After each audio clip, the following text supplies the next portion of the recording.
그에게 임하니라. 이르시되 너는 여기를 떠나 동쪽으로 가서 요르단 앞 그릿 시내가에 숨고 그 시내에서 물을 마시라. 내가 까마귀들에게 명령하여 거기서 너를 먹이게 하였느니라 하시니라. 이에 그가 가서 주의 말씀대로 행하였으니 곧 그가 가서 요르단 앞 그릿 시내가에 거하였더라. 까마귀들이 아침에 빵과 고기를 그에게 가져오고 저녁에 빵과 고기를 가져왔으며 그가 그 시내에서 물을 마셨는데 땅에 비가 내리지 아니하므로 얼마 뒤에 그 시내가 마르니라. 함께 기도하겠습니다. 하나님 아버지, 고맙고 감사합니다. 성경이 말씀하고 있는 이같이 큰 구원을 값없이 저희들에게 선물로 허락해 주시고 영원한 생명을 우리에게 선물로 주시어서 죽음의 공포 가운데 떨며 살지 않게 해주시고 무덤 건너편에 살아있는 소망을 가지고 살게 해주신 은혜를 진심으로 감사를 드립니다. 하나님 아버지, 특별히 기도합니다. 내 죄들이 다 용서되었는지, 나는 정말로 지옥의 영원한 형벌로부터 단번에 구원받은 사람인지, 나는 하나님의 말씀과 성령님의 역사를 통해서 다시 태어난 새로운 창조물인지 자신을 돌아보아 살필 수 있게 해주시고 어리석고 미련하게 스스로를 속이지 아니하도록 하나님의 성령님, 이 시간 또 하나님의 말씀이 선포될 때에 그 부분에 대하여 강력하게 역사해 주시옵기를 기도합니다. 이미 구원받은 그리스도인들, 아기와 같은 영적 어린아이 상태에 머물러 있지 않게 해주시고 그리스도의 군사답게 잘 훈련되어져서 하나님의 사람으로 하나님의 일꾼으로 쓰임받는 변화가 있게 하옵소서. 예수님 이름으로 기도했습니다. 아멘.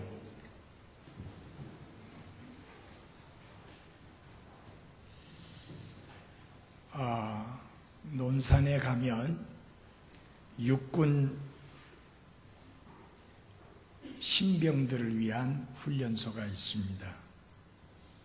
또 포항에 가면 해병대에 입대한 해병 신병들을 위한 신병 훈련소가 있습니다. 진해에 가면 해군 신병들을 훈련시키는 신병 훈련소가 있습니다. 그런데 오늘 조금 전에 읽은 말씀을 보면 하나님의 사람을 훈련시키는 신병 훈련소가 있습니다. 그곳이 성경에 그릿 시내가라고 그렇게 말씀하고 있습니다. 이 신병훈련소에서 흔히 듣는 말은 이것입니다. 이제부터 너희들의 콧대를 보기 좋게 꺾어주겠다. 훈련 교관은 신병 훈련을 앞두고 열띤 어조로 훈시를 많이 늘어놓는데 그 모든 말을 요약해서 핵심으로 이렇게 말을 한다면 여러분이 이제까지 어떻게 살아왔든지 간에 여러분의 콧대를 납작하게 만들어주고 말겠다 하는 그런 내용이 핵심입니다. 그래서 신병들은 신속하게 교관과 조교의 말에 복종하는 법을 배워야 합니다. 교관의 말은 결코 빈말이 아닙니다. 그는 자신이 말한 말을 그대로 행합니다. 그래서 훈련소에서 출신 배경과 체구가 어떠하든지 간에 상관없이 그들은 고되고 엄격한 훈련을 계속 받으면서 이제까지 살아오고 행동하던 삶의 방식들이 한꺼풀씩 모두 벗겨져 나가는 그런 경험들을 하게 됩니다. 고은이를 우습게 알았던 마음들이 사라지게 됩니다. 그 대신에 어떤 상황 하에서도 명령에 복종하는 것을 배우게 됩니다. 매일같이 이어지는 신병훈련소의 훈련 계획은 결국은 신병 모두를 철저하게 변화시킵니다. 그래서 처음 입소할 때와는 전혀 다른 사람이 되어서 훈련소를 떠나게 되는 것입니다. 그리고 그 통솔자의 명령에 복종하는 법을 배우는 동안 자신도 모르는 사이에 어떤 어려움도 능히 극복해낼 수 있는 강인한 체력과 의지력과 정신력을 갖추게 되는 것입니다. 심지어는 실전에서도 적군과 능히 맞서 싸울 수 있는 그런 기량을 갖추게 되는 것입니다. 그러한 모든 훈련 과정은 미친 듯이 신병을 괴롭히며 자극하는 교관과 조교의 함성과 더불어 진행이 되어집니다. 오늘 본문에 나오는 그리 시내가는 하나님의 신병 훈련소입니다. 엘리야는 하나님의 사역을 위해서 하나님의 사람으로서 사역하기 전에 훈련을 받을 필요가 있었는데 하나님께서 그를 훈련하시기 위해서 택하신 첫 번째 훈련소가 바로 그릿 시내가라고 하는 그곳이었습니다. 하나님께서는 엘리야를 궁궐에서 아하 왕을 상대로 사역하던 그를 아무도 없는 그릿 시내가로 보내어서 하나님과 엘리야와 하나님과 단둘이 보내는 고독한 시간을 통해서 그를 하나님의 사람으로 훈련시키시게 된 것입니다. 엘리야는 그곳에서 사악한 원수와 맞설 수 있는 기량을 갖추어야 했는데 하나님께서 그 목적을 위해서 선택하신 훈련소가 바로 그릿 시내가라고 하는 것입니다.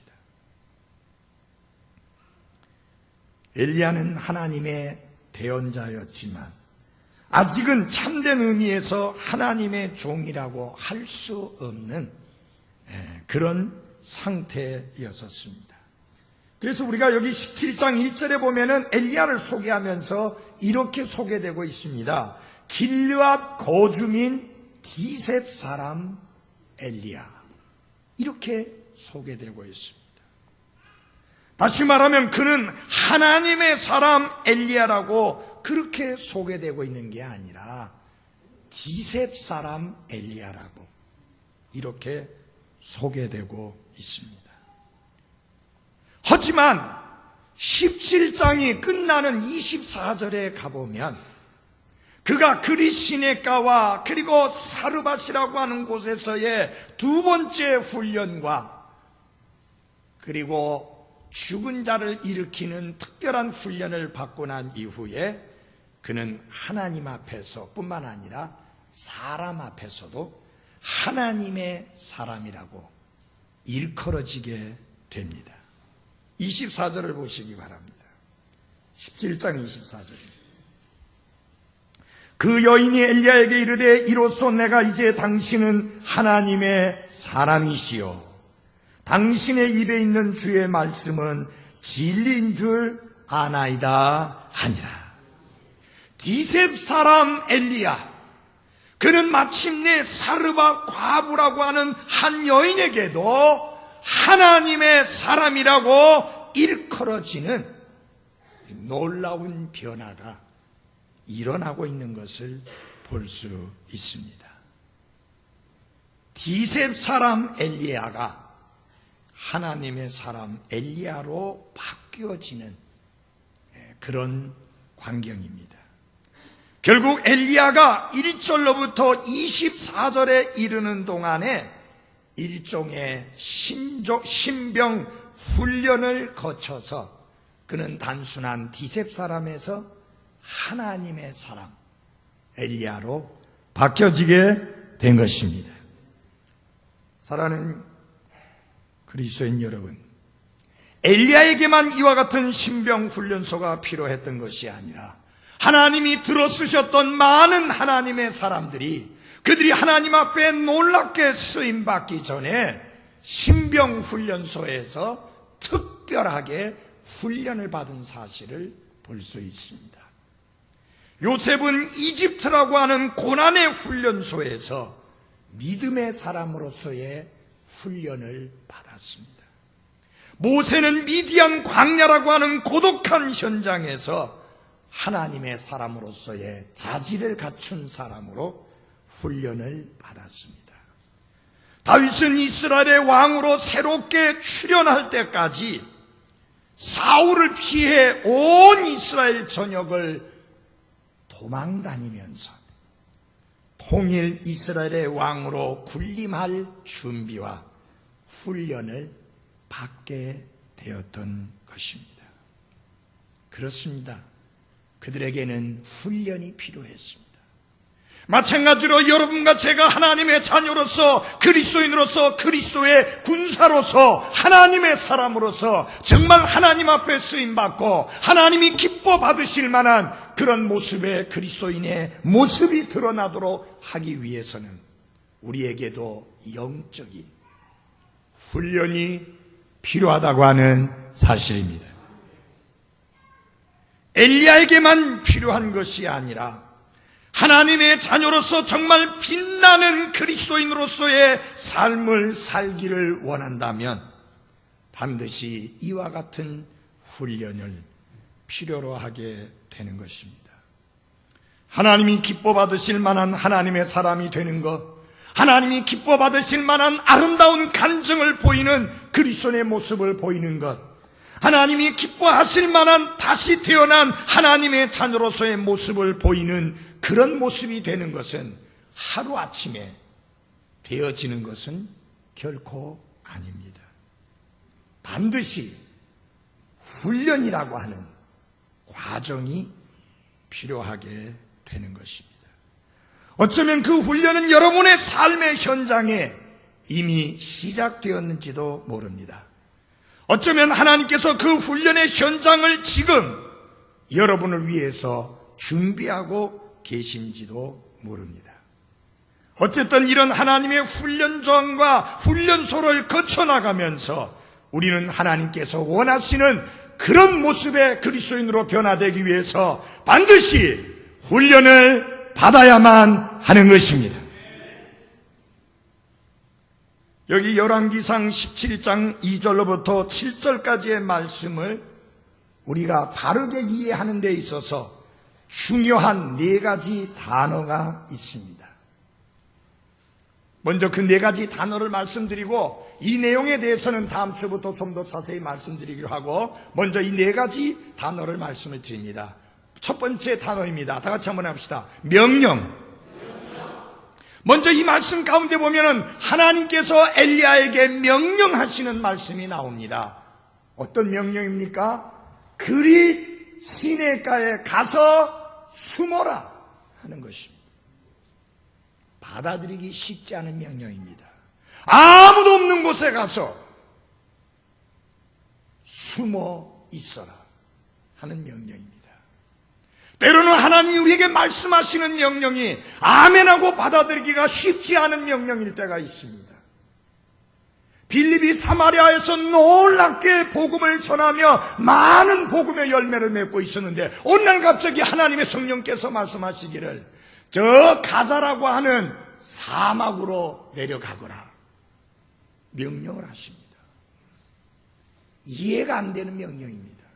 지금 사마리아는 도시에서 엄청난 부흥의 역사를 이루고 있고 엄청나게 놀랍게 수많은 영혼들을 그리스도께로 인도하며 구원의 역사를 크게 이루고 있는데 하나님이 아무도 다니는 사람이 없는 사막으로 가라는 것입니다. 그래서 갔더니 겨우 한 사람이 있었습니다. 때로는 하나님이 우리에게 명령하시는 명령이 아멘하고 받아들이기가 쉽지 않을 때가 있습니다. 그러나 그것을 받아들이기가 쉽지 아니하더라도 순종하면 놀라운 기적적인 역사가 이루어집니다. 두 번째 명령은, 두 번째 말씀은 약속입니다. 거기 그리 시냇가로 가거라. 근데 하나님 거기에는 음식이 없지 않습니까? 양식이 없지 않습니까? 걱정하지 말아라. 내가 까마귀를 통해서 너에게 먹을 것을 공급해 주리라. 사랑하는 여러분, 하나님 우리에게 명령만 주시는 것이 아니라 그 명령을 수행할 수 있도록 모든 것을 채워주시겠다고 하는 약속도 함께 주십니다. 여기 젊은이들 가운데 하나님이 목사로 부르는 게 두렵습니까? 하나님이 여러분을 선교사로 부르는 게 두렵습니까? 걱정하지 마십시오. 감당할 수 있는 능력을 허락해 주십니다. 다 갖추고 나서 부르는 게 아니라 하나님이 먼저 부르시고 그 부르심에 합당한 사역을 할 수 있도록 능력을 주십니다. 그 다음에 세 번째 보면은 응답입니다. 다 같이 한번 합시다. 응답. 하나님 명령하셨고 하나님 약속을 주셨습니다. 그러면 이제 엘리야는 어떻게 해야 됩니까? 그러면 여러분과 저는 어떻게 해야 됩니까? 그 명령 앞에, 그 말씀 앞에 우리는 응답을 해야 됩니다. 리스판스. 응답을 해야 됩니다. 예, 가겠습니다 하고 가든지 아니요, 못 갑니다 하고 거역하든지 둘 중에 하나 응답을 해야 됩니다. 분명히 아셔야 될 것은 항상 중간은 없습니다. 예스와 노, 예와 아니요 둘만 있지 그 위에 다른 방법은 없습니다. 하나님이 부르실 때, 하나님이 명령하실 때 우리가 배워야 될, 보여야 될 반응은 예라고 하는 반응인 것을 반드시 기억하시기 바랍니다. 궁궐에서 사역하던 누구 앞에 가서 말을 하더라도 폼이 나는 그런 사역을 하던 엘리야에게 하나님이 어느 날 말씀하시기를 저 그리 시냇가로 가라, 아무도 없는 곳에 가라, 고독한 장소에 가라, 외로운 장소에 가라. 하나님 거기 누가 기다립니까? 아무도 기다리는 사람 없다. 그래도 성경에 보니까 엘리야가 어떤 반응을 보였는가? 그가 일어나서 하나님이 가라고 하는 동쪽으로 그리 시냇가가 있는 곳으로 갔습니다. 여러분은 어떤 반응을 보이시렵니까? 하나님의 말씀을 읽는 것 중요합니다. 하나님의 말씀을 묵상하는 것 중요합니다. 하나님의 말씀을 배우는 것 중요합니다. 하나님의 말씀을 듣는 것 중요합니다. 그러나 더 중요한 것은 하나님의 말씀 앞에 합당한 응답을 하는 것입니다.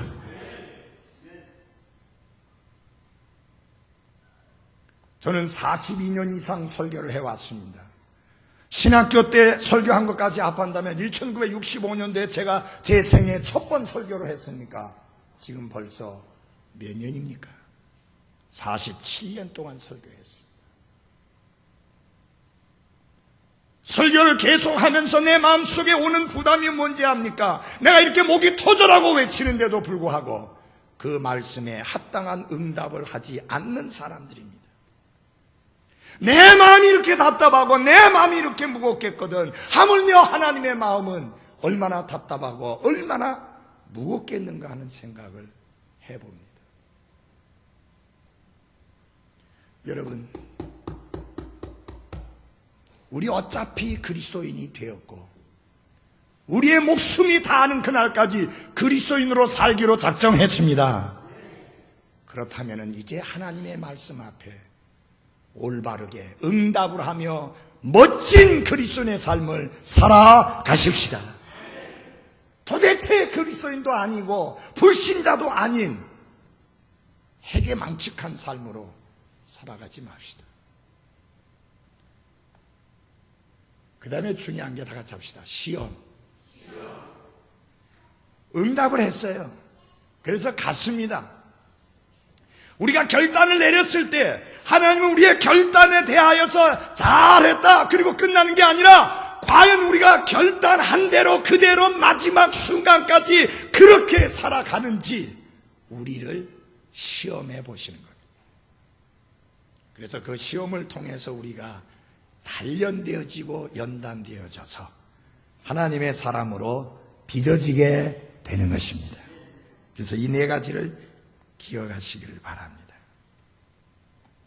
하나님은 명령을 내리시고 그것과 함께 약속을 주시고 그리고 우리에게서 응답을 기다리시며 우리의 결정을 시험하시는데 이게 엘리야가 겪은 정확한 형태였고 여러분과 제가 또한 경험해야 되는 똑같은 형태의 훈련인 것입니다. 한번 다 같이 한번 해봅시다. 그리시네가 훈련소. 예, 이 말씀을 듣는 순간 어떤 분은 야, 나 좀 거기 안 갔으면 좋겠다 하는 생각이 드는 분도 있을 겁니다. 성경에 보면 하나님을 가르쳐 말씀하시면서 오래 참으시는 하나님이라고 말씀합니다. 오늘 이 아침에 제가 설교하면서 오래 참아야 될 것을 가르치고 있습니다. 세상에 제가 설교하면서 목이 말라가지고 물을 마시는데 오늘따라 물이 여기 없어요. 화를 내야 될지 안 해야 될지. 성경에 보면 오래 참으시는 하나님이다. 그러다 보니까 어떤 자들이 이런 말을 했습니다. 하나님의 약속 그거 헛방 아니냐.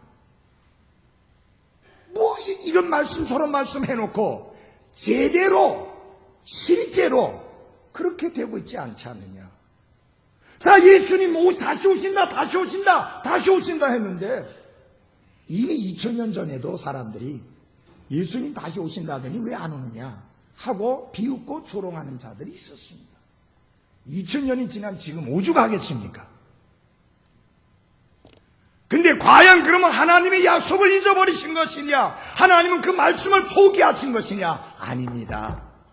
하나님이 오래 참으심이 바로 여러분과 저에게 구원받는 은혜를 받게 하신 것처럼 다른 사람 또한 멸망하지 아니하고 회개하여 구원받도록 하기 위해서 하나님은 지금도 오래 참고 계시는 것입니다. 그러나 하나님께서 지난 역사를 통해서 보여주신 것이 있습니다. 이 사악한 세상을 하나님께서 다스리고 계실 뿐만 아니라 죄에 대하여 진노하시며 징벌하시는 하나님이라는 사실을 분명하게 보여주셨습니다. 그 큰 예가 노아 홍수입니다. 온 세상을 물로 덮어버리는 심판을 하셨습니다. 또 소돔과 고모라 성을 통해서 불로 싹 태워버리는 심판을 행하셨습니다. 그리고 이스라엘 중에서 북왕국 이스라엘은 아시리아에 팔려갔다가 다시는 돌아오지 못하고 끝장나버리는 심판을 행하셨습니다. 유다 남왕국도 바벨론에 포로로 잡혀가서 무려 70년 동안 포로 생활을 하다가 겨우 돌아오는 그런 징벌을 받았습니다. 하나님은 죄에 대하여 진노하시는 분인 것을 분명히 보여주셨습니다. 여러분들에게 말씀드립니다. 제발 하나님이 진노하사 여러분들에게 징계의 채찍을 들지 아니하도록 빨리 돌이키기를 바랍니다.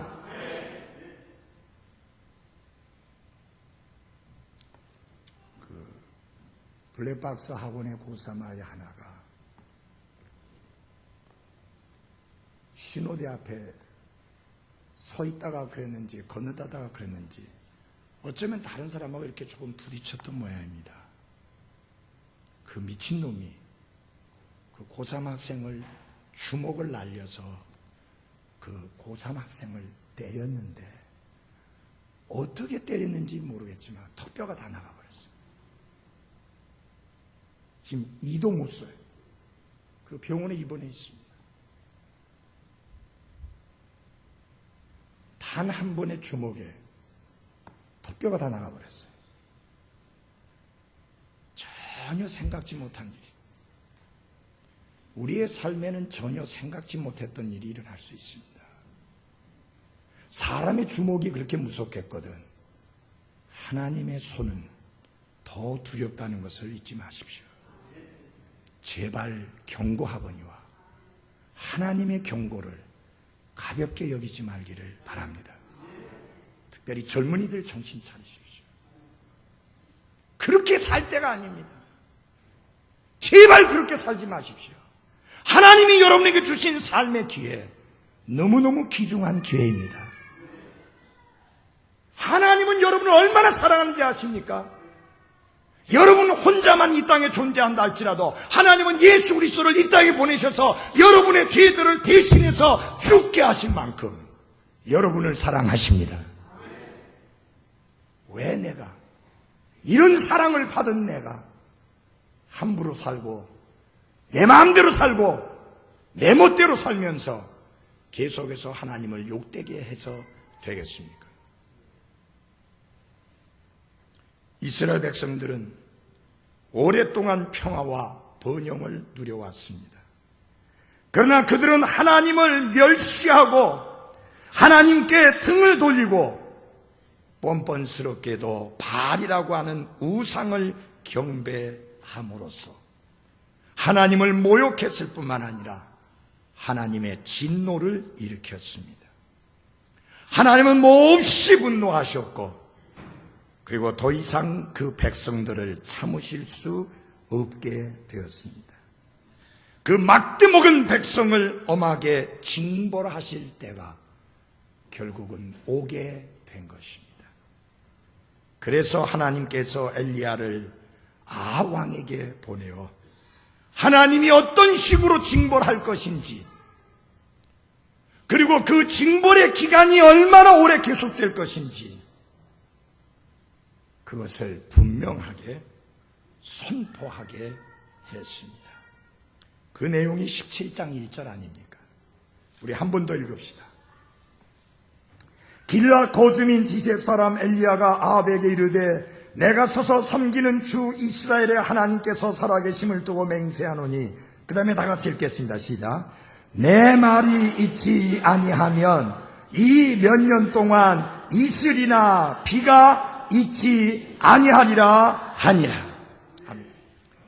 여러분, 여기서 엘리야 대언자는 그 무서운 경고의 말씀을, 경고의 메시지를 백성들에게 선포하는 것이 아니라 아합 왕에게 선포했다는 사실에 주목하시기를 바랍니다. 왜 아합 왕인가? 왜 백성들이 아니고 아합 왕인가? 아합 왕은 모든 우상들을 추방하고 잘못된 상황을 바로 잡아야 할 막중한 책임을 지고 있는 자였습니다. 그리고 그는 그렇게 할 수 있는 힘도 가지고 있었던 자였습니다. 그러나 그는 그렇게 하지 않았을 뿐만 아니라 그 누구보다도 앞장서서 그 앞에 어떤 왕들보다도 더 사악하게 하나님을 대적하고 바알이라고 하는 우상을 섬긴 자가 바로 아합 왕이었습니다. 그래서 하나님은 모든 이스라엘 백성을 놔두고 엘리야 대언자를 누구에게? 아합 왕에게 찾아가서 경고하게 했습니다. 엘리야는 이스라엘에서 가장 강력한 힘을 지닌 자에게 그가 듣기에 아주 불쾌하고 아주 괴롭고 고통스러운 그 경고의 메시지를 선포하게 했습니다. 근데 여러분, 그거 쉬운 일이 아닙니다. 그거 평범한 일이 아닙니다. 왜냐하면 왕이 엘리야를 부르지 않았습니다. 그런데 그는 궁궐로 뛰어들어갔습니다. 부르지도 않았는데 궁궐에 뛰어들어가서 그런 끔찍하고 두려운 경고의 메시지를 던진다는 것은 목을 내놓고 해야 하는 그런 일이었습니다. 더구나 여러분, 아합 왕의 부인 이세벨이라고 하는 여자는 실제로 이스라엘을 다스리는 실세였습니다. 아합 왕은 그저 왕좌만 가지고 있을 뿐이지 실제로 이스라엘을 다스리는 여자는 바로 이세벨이라고 하는 이 여자였었습니다. 이미 자신의 뜻에 어긋나는 자는 누구라도 파리 죽이듯이 죽이는 일을 서슴지 않았던 여자가 이세벨입니다. 이미 이때 당시에도 하나님의 대언자들을 여러 명을 쳐 죽인 그런 경력을 가지고 있는 여자가 이세벨입니다. 바로 거기에 뛰어가서 하나님의 경고의 말씀을 전한 것입니다. 우리 16장에 보면 특이한 말씀이 나옵니다. 16장 31절 다 같이 봐주십시오. 16장 31절. 그가 느밧의 아들, 그가 누구냐면 아합입니다. 느밧의 아들 여로보암의 죄들 가운데서 걷는 것을 가벼운 일로 여기고, 그 다음 같이 읽겠습니다. 시작. 시돈 사람들의 왕 엣바알의 딸 이세벨을 아내로 삼으며 또 가서 바알을 섬겨 그에게 경배하고 그랬습니다. 여러분, 성경에 이 앞에 보면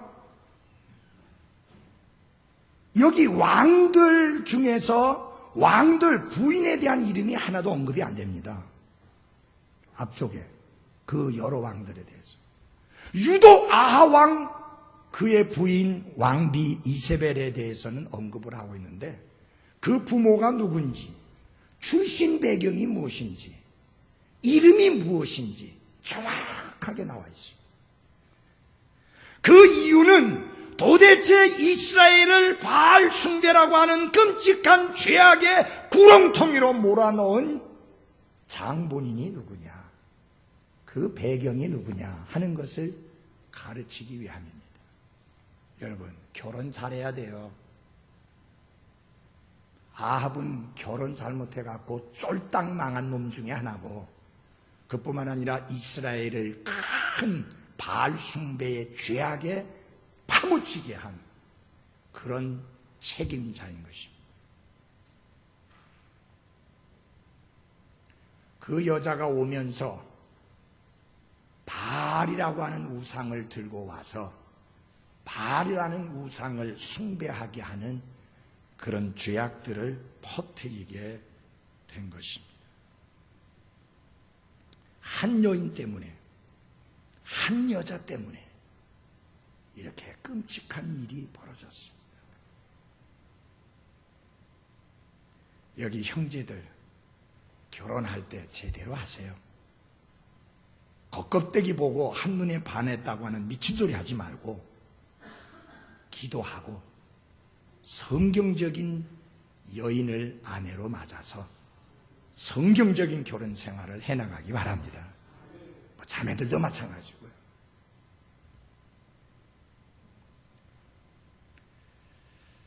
이 바알이라고 하는 우상은 이스라엘 주변 국가, 특별히 시돈이라고 하는 나라에서 중점적으로 섬기던 신인데요, 다산, 많은 것을 생산하는, 그리고 풍요, 모든 것이 흘러 넘치게 만드는 신이다. 그게 바알이라는 신입니다.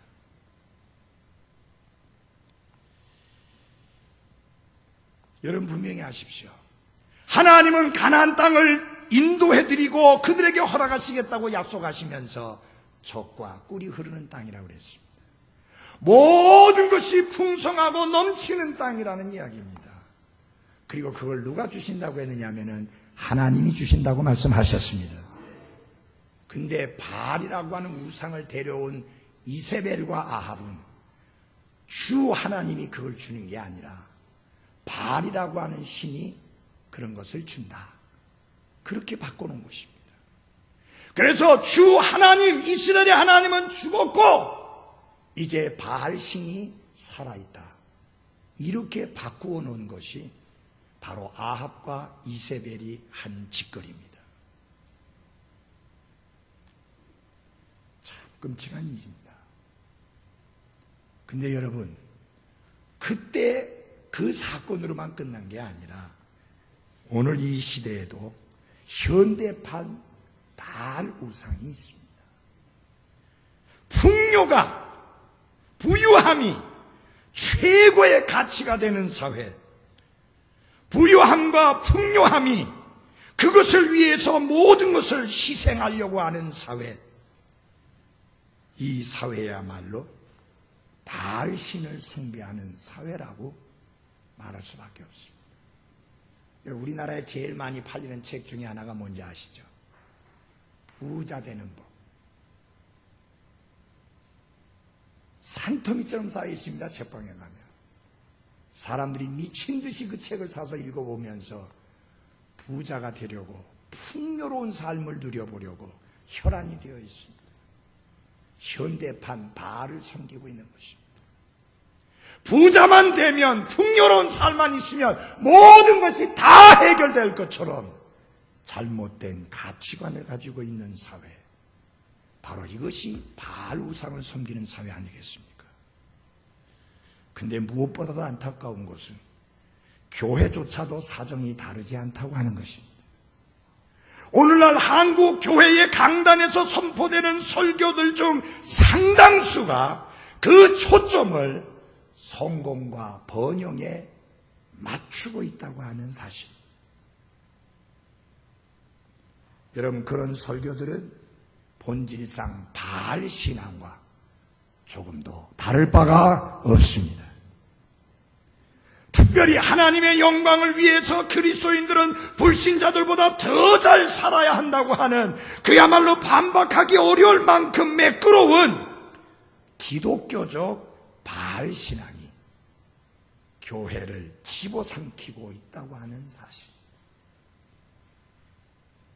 구원의 복음보다는, 십자가의 말씀보다는 성공을 말하고 행복을 말하고 번영을 말하고 출세를 말하는 설교로 바뀌어졌습니다. 이 단에 바알신이 자리를 잡게 된 것입니다. 그래서 앞다투어 초호흡한 예배당을 짓고 있는데, 옛날에 충현교회당이 100억을 들여서 지었을 때 운동권 애들이 그거 폭파시킨다고 했었는데, 지금은요 100억이 아니라 1000억이 넘게 들여서 예배당을 짓고 있습니다. 이거는 뭔가 잘못 가도 한창 잘못 가고 있습니다. 바알 신앙은 결코 만만한 상대가 아닙니다. 성공과 풍요함을 바라지 않는 사람이 하나도 없기 때문입니다. 엘리야가 목숨을 내걸고 싸웠음에도 불구하고 사라지지 않았던 것이 바알 신앙인 것처럼 오늘날도 마찬가지입니다. 그러나 여러분, 예수님은 하나님 자신이지만 더 이상 낮아지실 수 없을 만큼 낮아지셨고, 말씀을 전하실 때 주머니에 돈이 없어서 돈을 빌려서 그것을 보여주면서 말씀을 전하셨습니다. 마지막 숨을 거두셨을 때도 자신을 위한 무덤이 없어서 남의 무덤에 예수님은 갇히셨습니다. 그분이 가난하게 되신 이유가 있습니다. 그분이 그렇게 낮아지게 된 이유가 있습니다. 우리가 그분을 통해서 죄들을 용서받고 구원받을 뿐만 아니라 이 땅의 삶과는 비교가 되지 않는 하늘나라를 상속유업으로 물려주시기 위함입니다. 우리가 전하는 예수 그리스도는 말구육 안에 탄생하신 예수 그리스도입니다. 그분은 우리에게 풍요로운 삶을 주시기 위해서 오시지 않았습니다. 그분은 우리에게 성공적인 삶을 주시기 위해서 오지 않았습니다. 그분은 자신의 생명을 많은 사람들의 죄들을 위한 대속물로 주기 위해서 이 세상에 오셨습니다. 이제 우리가 크게 외쳐야 될 소식은 예수 그리스도께서 십자가에서 흘리신 보배로운 피가 우리의 모든 죄들을 깨끗게 용서해 주실 뿐만 아니라 다시는 기억지 않게 하신다는 피의 복음을 전해야 하는 것입니다.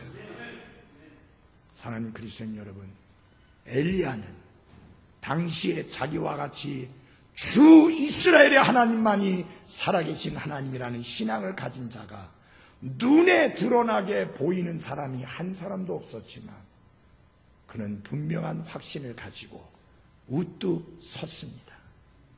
우리 또한 이 시대에 우리 주위에 아무리 바알 신앙이 많다 할지라도 성경적이고 복음적인 피의 복음을 전하며 부활하신 그리스도를 선포하는 참된 성경적인 신앙의 사람으로 우뚝 설 수 있게 되기를 바랍니다. 기도하십시다.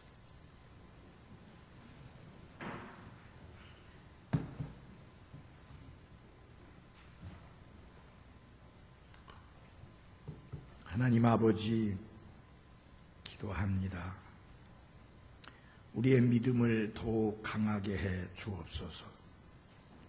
담대한 그리스도인이 되게 하옵소서.